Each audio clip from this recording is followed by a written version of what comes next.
একটা মিডিয়া দেখছি যাদবপুর নিয়ে কেঁদে ভাসিয়ে দিচ্ছে।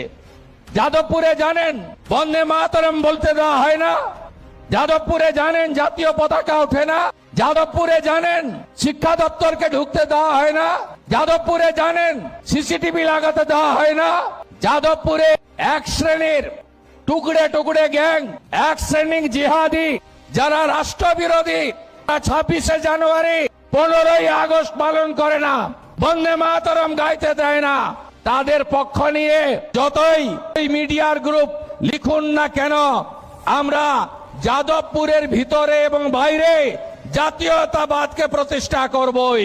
এই সরকার ডক্টর শ্যামাপ্রসাদ মুখার্জি স্বপ্ন নিয়ে এসেছে, তার স্বপ্নকে পূরণ করার জন্য এসেছে। এখানে রাষ্ট্রবাদ, এখানে ভারতীয় সংস্কৃতি, এখানে সনাতন সংস্কৃতি, এখানে বন্দে মাতরম, এখানে তেরঙ্গা জাতীয় পতাকা, এখানে জনগণ মন অধিনায়ক, এখানে ঋষি বঙ্কিমচন্দ্র, এখানে নেতাজি সুভাষ চন্দ্র বসু, এখানে রবীন্দ্রনাথ ঠাকুর, এদিকে মা কালী কালীঘাটে, এদিকে দক্ষিণেশ্বর মন্দির, এদিকে বাবা ধাম তারকেশ্বর ধাম। এর সঙ্গে কোনো সমঝোতা আমরা করব না।